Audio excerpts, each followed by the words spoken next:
যে গ্রহণযোগ্যতার ব্যাপারটা, কবুলিয়াতের ব্যাপারটা একমাত্র আল্লাহ সুবহানাহু ওয়া তাআলা জানেন, আল্লাহু আলাম। তারপরে আমরা কোরআন এবং হাদিসের দৃষ্টিতে যে বিষয়গুলো পাই সেই বিষয়গুলো আপনাদের দৃষ্টিতে উপস্থাপন করছি।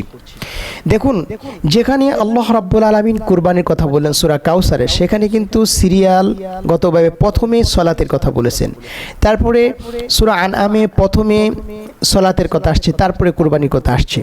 আর আমরা জানি যে ইসলামের মধ্যে অন্যতম ফান্ডামেন্টাল একটা বেসিকগত একটা আরকান হলো সলাত আদায় করা।